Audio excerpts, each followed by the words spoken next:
Behold, now is a very acceptable time. Behold, now is the day of salvation.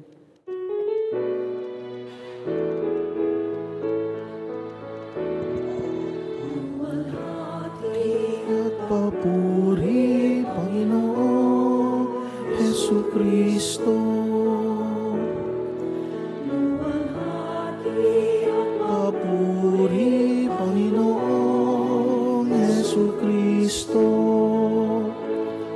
The Lord be with you. And with your A spirit. reading from the Holy Gospel according to Saint Matthew. Glory to you, O Lord. Jesus said to his disciples, "When the Son of Man comes in his glory, and all the angels with him, he will sit upon his glorious throne, and all the nations will be assembled before him. And he will separate them one from another, as a shepherd separates the sheep from the goats. He will place the sheep on his right, and the goats on his left.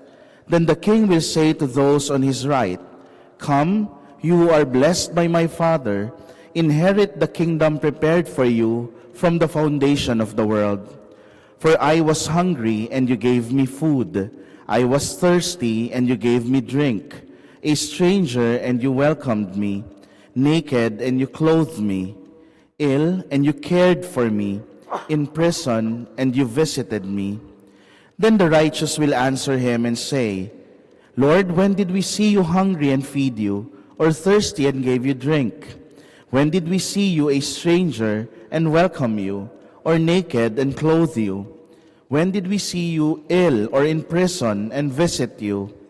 And the king will say to them in reply, 'Amen, I say to you, whatever you did for one of these least brothers of mine, you did for me.' Then he will say to those on his left, 'Depart from me, you accursed, into the eternal fire prepared for the devil and his angels. For I was hungry, and you gave me no food.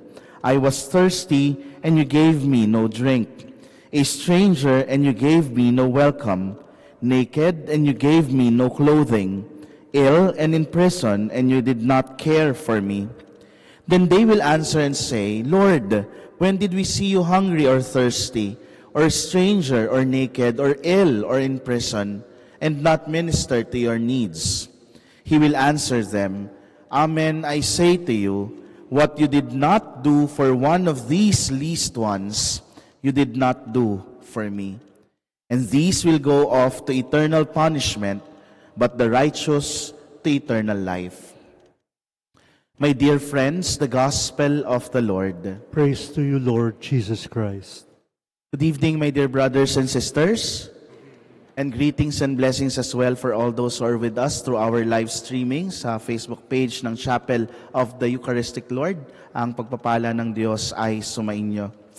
I don't know if you remember one of the best children's education show in the 90s, Batibot. Nostalgic, no?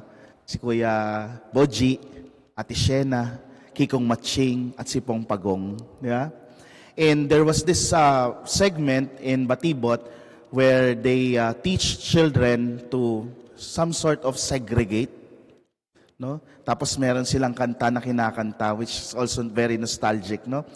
Ang sabi ng kanta, pagsama-samahin, sige, pakituloy naman po. Pagsama-samahin ang pare-pareho, di ba? Ang magkakatulad ay ating igrupo. Sabi niya, kay gandang libangan, kay daling gawin. Ang magkakatulad, pagsama-samahin. Di ba? Naalala niyo yon?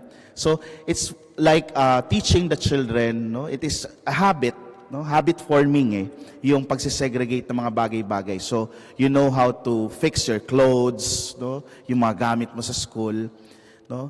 And for that song, for that activity, it is a libangan, parang entertainment. But today, Jesus is quite segregating also.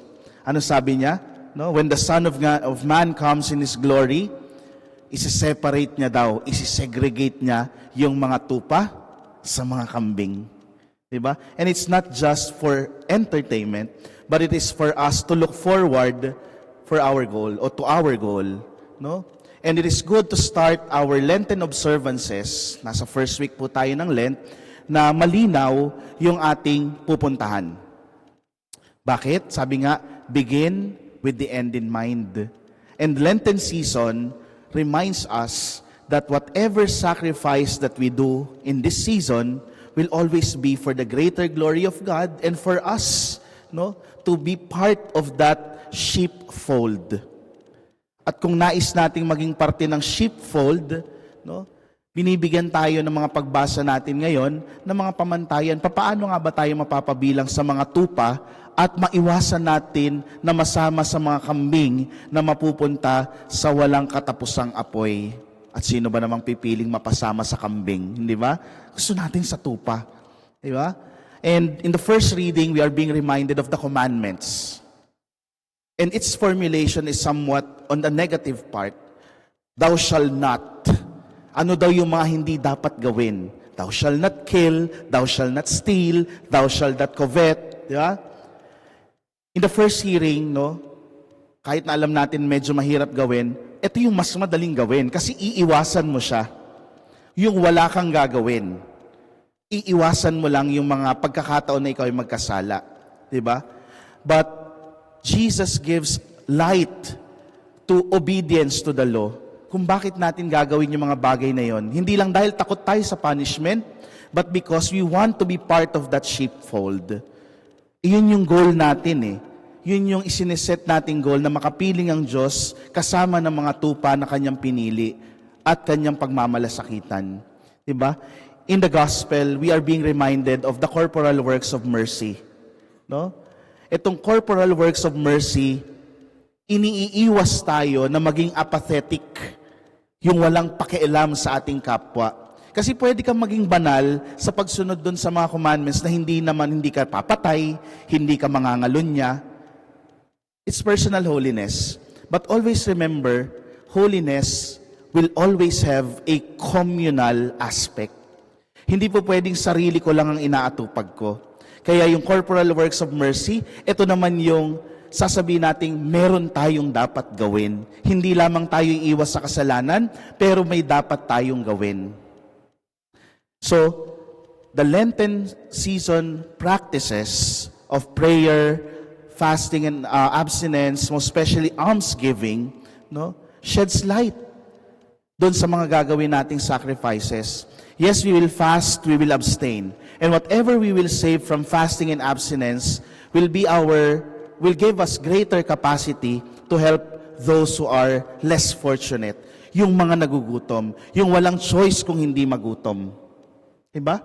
Mas nagiging malaki yung capacity natin kasi meron tayong pwedeng ibahagi because of fasting and abstinence.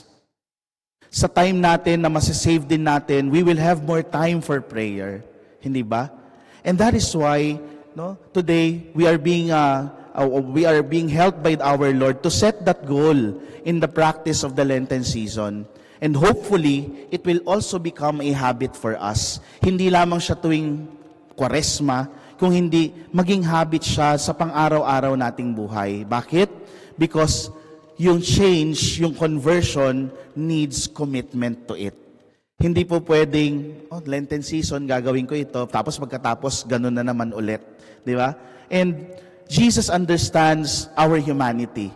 May mga pagkakataon na magiging mahina tayo, may mga pagkakataon na babalik at babalik tayo sa mga nakagawian natin. But the Lenten season practices of sacrifices would teach us to make it a habit. No? Gawin ito ng pampalagian at huwag kakalimutan. And so my dear brothers and sisters, having that, no, sabi ko nga kanina, begin with the end of mind. Having that end of being part of that sheepfold, mas magiging o magkakaroon ng kabuluhan. No, the Lenten practices of fasting, abstinence, almsgiving, and prayer would gain its meaning. Magkakaroon ng mas kabuluhan yung paggawa natin ng mga sacrifices ngayong panahon na ito because it's not just for economic reasons or for photo purposes, no? But it is for that goal of being part of Jesus' sheepfold.